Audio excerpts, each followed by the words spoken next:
पत्रकार मित्रांचे या ठिकाणी स्वागत करतो। आपल्या सर्वांना माहिती आहे की माननीय पंतप्रधान नरेंद्रभाई मोदी यांच्या नेतृत्वाखालील केंद्र सरकारला अलीकडेच 11 वर्ष पूर्ण झाली आणि भारतीय जनता पार्टीच्या वतीने या 11 वर्षातला जो संकल्प से सिद्धीचा प्रवास आहे त्याचप्रमाणे सेवा, सुशासन आणि गरीब कल्याणाची ही 11 वर्ष म्हणून आपण त्याचा उल्लेख करतो। या संदर्भातलं जे काही 11 वर्षातलं काम आहे त्या अनुषंगाने आपल्या सगळ्या पत्रकार बंधूंना संबोधित करण्यासाठी आपले पालकमंत्री सन्माननीय नितेश राणे या ठिकाणी उपस्थित आहेत। ते आपल्याला संबोधित करतील। त्याचबरोबर व्यासपीठावर या अभियानाचे संयोजक ज्यांना म्हटलेलं आहे ते मनोज रावराणे आहेत, लखमराजे भोसले सहसंयोजक आहेत, महिला मोर्चाच्या श्वेताताई या ठिकाणी उपस्थित आहेत, युवा मोर्चाचे संदीप मिस्त्री आहेत, आमचे समीर नलावडे, प्रियंका चाळसकर, डॉक्टर मिलिंदजी कुलकर्णी आणि आमचे सगळे नामदेव जाधव असे सगळे पदाधिकारी मंडळी या ठिकाणी उपस्थित आहेत। मी पुन्हा एकदा तुमचं सगळ्यांचं स्वागत करतो आणि सन्माननीय पालकमंत्री साहेबांना विनंती करतो की आपल्याला संबोधित करा। नमस्कार। भारतीय जनता पक्षाचे आमचे जिल्हाध्यक्ष सन्माननीय प्रभाकर सावंतजी, महिला मोर्चाचे अध्यक्ष सौ कोरगावकर मॅडम, मंचावर उपस्थित असलेले लखनराजे भोसलेजी, आमचे मनोज रावराणेजी, आमचे समीर नलावडे, आमचे मिलिंद मिस्त्री, उपस्थित असलेले आमच्या भारतीय जनता पक्षाचे सर्वच प्रमुख मान्यवर, उपस्थित असलेले सर्वच पत्रकार मित्र, जसा आमच्या जिल्हाध्यक्ष प्रभाकर सावंतजींनी उल्लेख केला की आजची ही पत्रकार परिषद देशाचे यशस्वी पंतप्रधान आदरणीय मोदी साहेबांच्या 11 वर्षाच्या पूर्ण कारकिर्दीवर एकत्रित प्रकाश टाकण्यासाठी आणि भारत देश म्हणून आपण कसे बदलत चाललेलो आहोत, महासत्तेच्या दिशेने कशी आपली वाटचाल सुरू आहे, या सगळ्या गोष्टीवर प्रकाश टाकण्यासाठी आजची पत्रकार परिषद आहे। मोदी साहेबांचे 11 वर्ष हे विकसित भारत, आत्मनिर्भर भारत आणि संकल्प ते सिद्धी या मंत्रांनी हा कालखंड ओळखला जाणार आहे। आपण सर्व पत्रकार मित्रांना 2014 अगोदरचा आपला भारत देश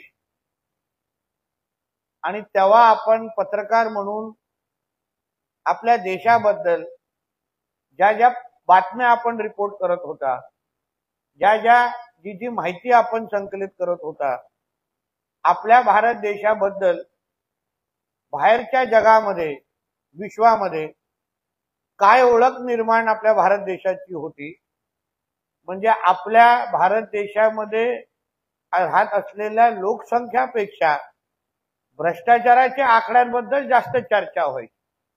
किंबहुना भारत देश हा UPA 1 आणि 2 च्या कालावधीमध्ये भ्रष्टाचारामध्ये महासत्ता बनण्याच्या दिशेमध्ये वाटचाल करत होता। प्रत्येक बाबतीमध्ये वरतून ते खालीपर्यंत भ्रष्टाचाराने बरबटलेली पूर्ण एकंदरीत यंत्रणा भारतीय नागरिक म्हणून आपण अनुभवायला आपल्याला मिळालेली।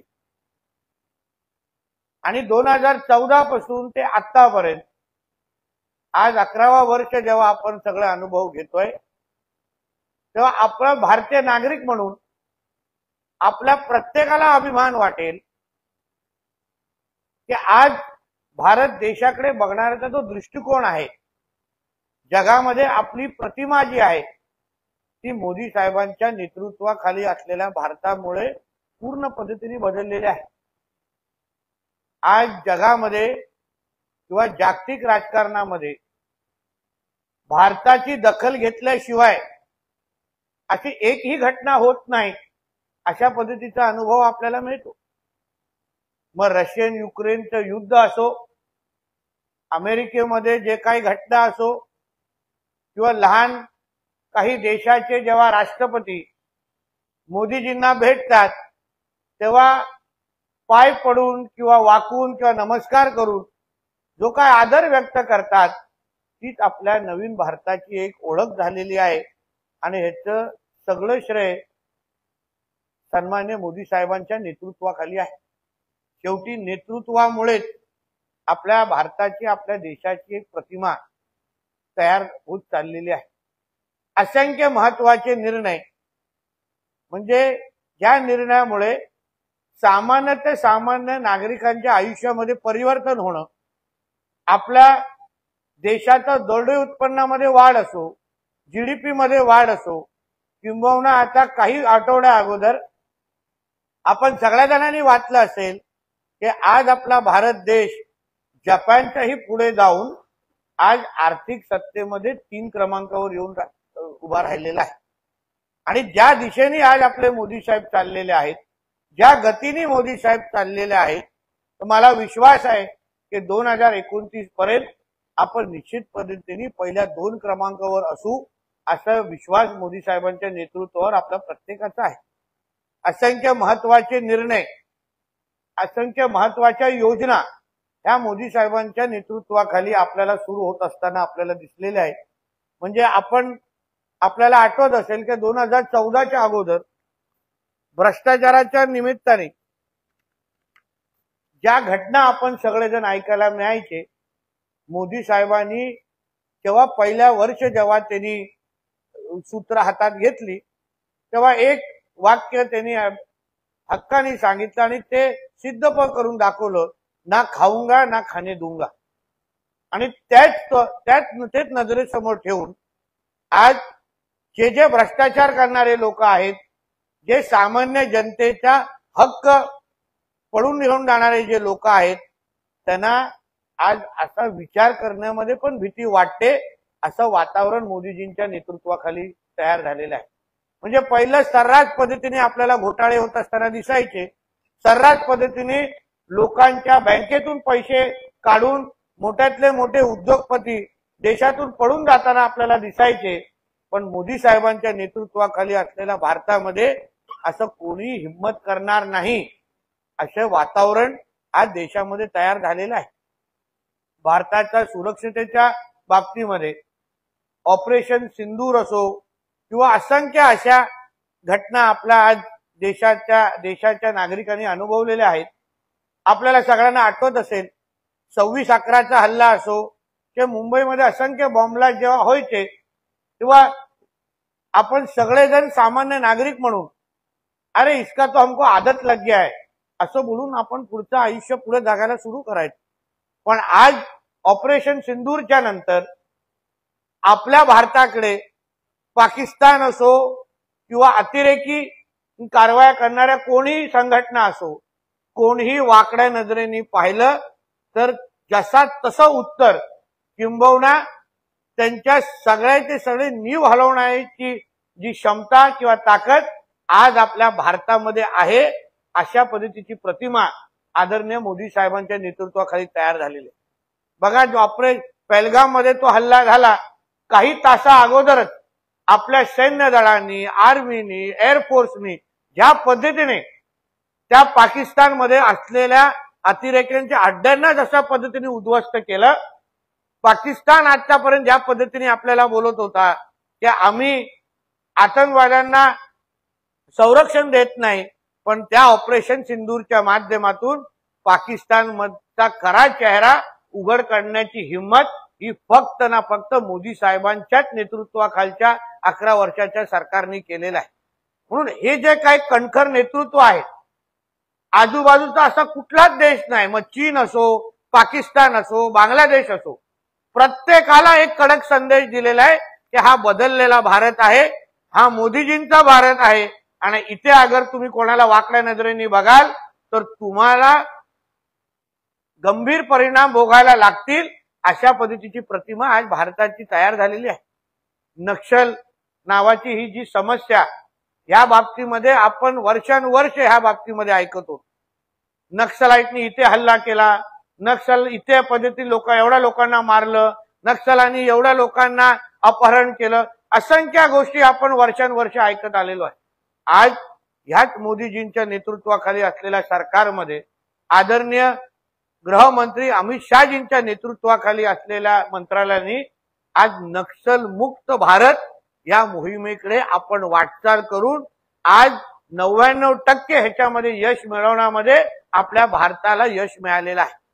म्हणजे ज्या वर्षानुवर्ष काँग्रेसच्या कालावधीमध्ये किंवा 2014 पासून ज्या समस्यांबद्दल आपण फक्त ऐकायचो की ही समस्या झाली आहे, ती समस्या झाली आहे, आणि मग त्या समस्याला कधी आपल्याला उत्तर भेटायचं नाही, पण आपण फक्त चर्चा करत राहायचो आणि आपलं फक्त समाधान मानत राहायचो, अरे कधी ना कधीतरी तो प्रश्न सुटेल. पण ह्या 11 वर्षाच्या मोदीजींच्या कारकिर्दीमध्ये जे कधी न सुटणारे किंबहुना वर्षानुवर्ष प्रलंबित असणारे प्रश्न मोदीजींच्या इच्छाशक्तीमुळे, कणखर नेतृत्वामुळे आपल्याला सुटताना दिसलेले आहेत. 370 सारखा कायदा असो किंवा राम मंदिरचा प्रश्न असो, असंख्य गरीब कल्याणाच्या नावाने सुरू असलेल्या योजना असो, म्हणजे शेवटच्या व्यक्तीपर्यंत विकास पोहोचवण्याची जे काही मोदी सरकारची जे काही प्रक्रिया आहे ती अतिशय यशस्वी पद्धतीने पार पाडलेली आहे. पहिलं जेव्हा केंद्र सरकार कुठलीही मोठी योजना जाहीर करायचे तेव्हा आपण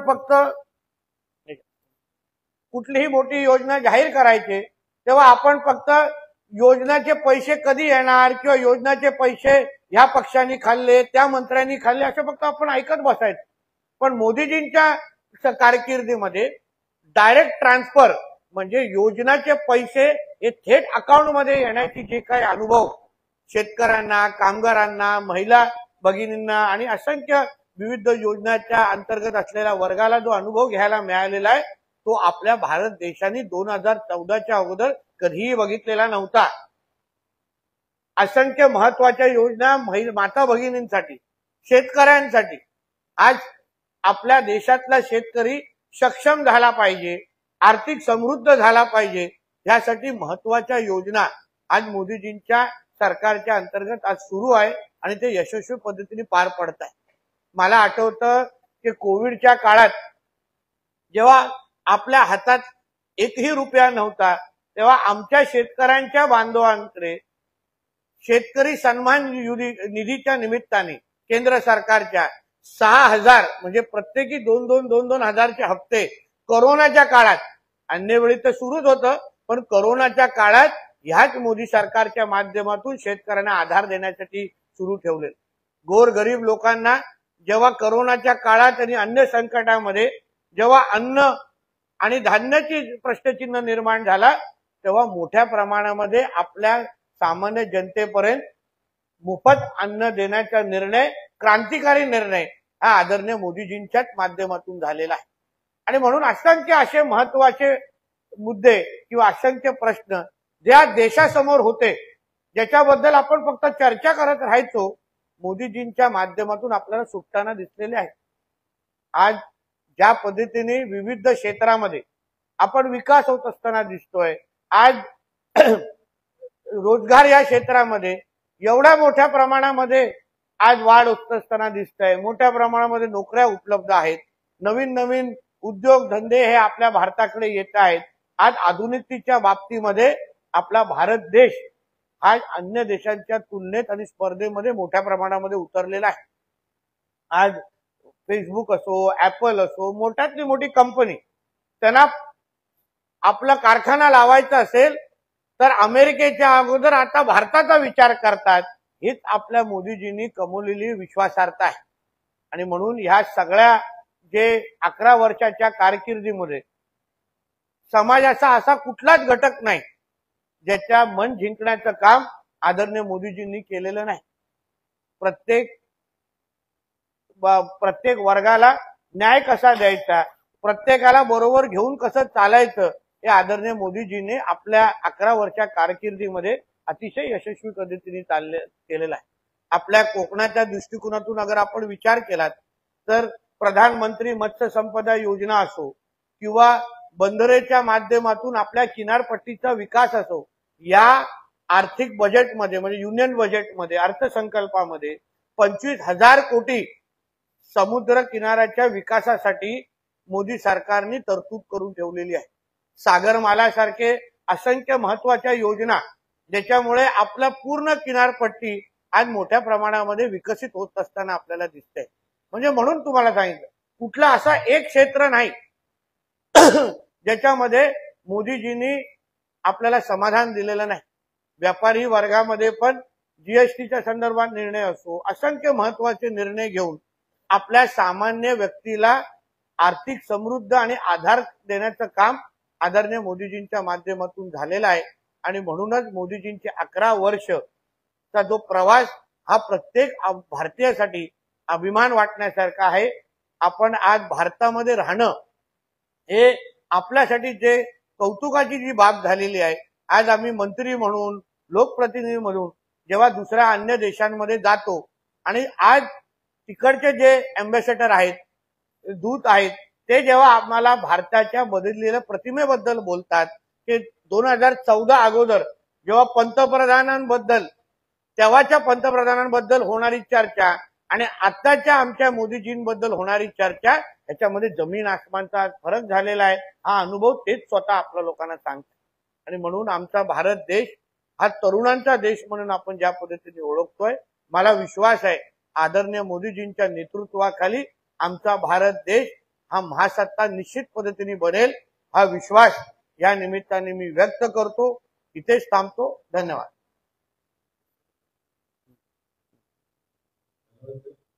त्यानंतर आपण सगळ्या जनतेसाठी काही योजना आहे त्याचं एक सारांश पत्रक आपण तयार केलेलं आहे, त्याचं प्रकाशन आहे.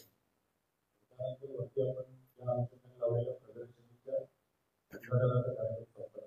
याच्याबद्दल काही प्रश्न असतील तर विचारू शकता. नाही या विषयावर मोदीजींच्या 11 वर्षामध्ये पत्रकारांवर अन्याय नको म्हणून.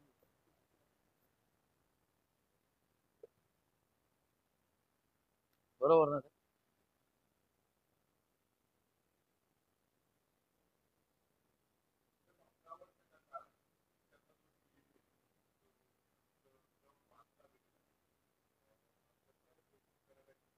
बघा, ह्याच्या मागे आर्थिक नियोजन आणि आर्थिक दूरदृष्टीचा परिणाम आहे.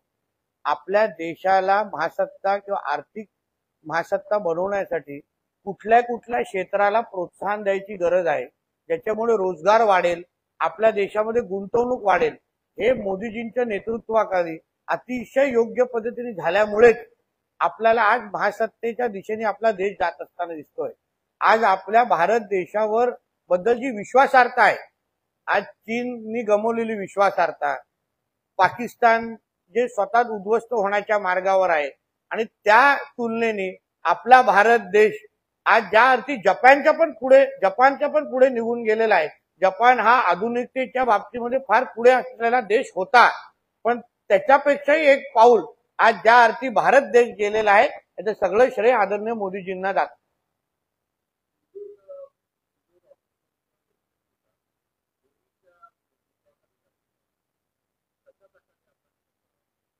बघा, सिंदूरचं महत्व आपल्या हिंदू संस्कृतीमध्ये वेगळं आहे आणि फार महत्वाचं आहे. जेव्हा आमच्या माता भगिनी ज्या काश्मीरच्या त्या घटनेमध्ये आपल्या भावना व्यक्त करत होत्या, तेव्हा त्यांनी विश्वास व्यक्त केला की हमारे भाई मोदी जी इसके बारे में हमको जरूर न्याय देंगे. आणि मोदीजींनी खऱ्या अर्थाने कुटुंब प्रमुख म्हणून, ते आपल्या देशाचे कुटुंब प्रमुख आहेत, आणि कुटुंब प्रमुख म्हणून त्यांनी त्यांच्या भावना ओळखल्या आणि त्याच पद्धतीचं चोख उत्तर आतंकवाद्यांना दिलेलं आहे. पाकिस्तानचा खरा चेहरा दाखवलेला आहे की तुम्ही आतंकवाद्यांना अगर श्रेय देत असाल तर हम तुम्हारे घर के अंदर घुस के तुम आतंकवादियों को खत्म करेंगे. हा कडक संदेश हा मोदीजीने ऑपरेशन सिंदूरच्या माध्यमातून दिलेला आहे.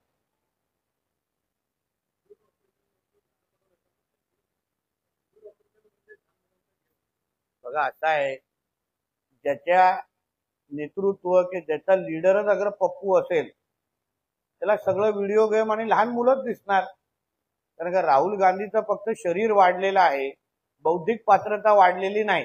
आणि त्याच्या नेतृत्वात खाली काम करणारे नाना पटोले हे पप्पूचे पक्षाचे नेते असल्यामुळे त्यांना पूर्ण जगच लहान दिसत असेल, म्हणून हे त्यांची चूक नाही.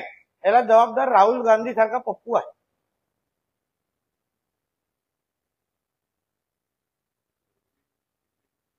बोलिए.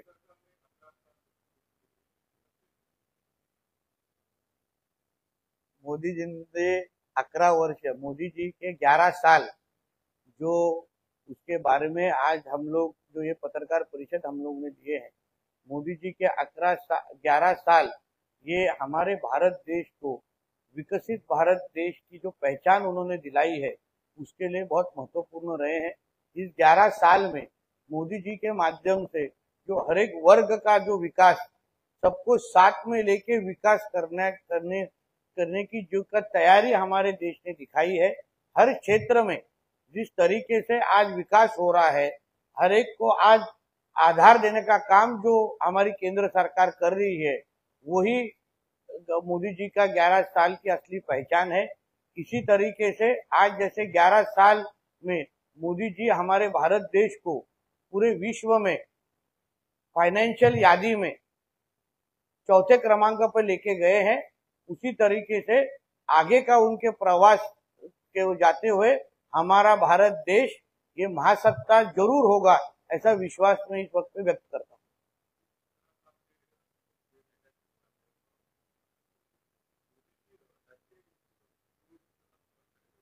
देखिए, 2014 के पहले जब भी हमारे देश में आतंकवादी हमले होते थे, तभी उस वक्त की कांग्रेस की सरकार किसी भी तरीके का जवाब देते नहीं थे. हमको ये कहा जाता था कि इसकी आदत डाल दो, मगर 2014 के बाद मोदी जी के लीडरशिप में जो भारत देश है, उन्होंने जब भी हमारे इधर आतंकवाद हमला हुआ है उसका करारा जवाब दिया है. ऑपरेशन सिंदूर जब भी हुआ उसके बाद कुछ दिनों बाद ही जिस तरीके से मोदी जी ने करारा जवाब दिया है, भविष्य में पाकिस्तान हो या कोई भी जो आतंकवादी संगठन हो, वो हमारे देश की तरफ गंदी नजर देखने की हिम्मत करेगा नहीं. यही मोदी जी के नेतृत्व के नीचे का नया भारत है.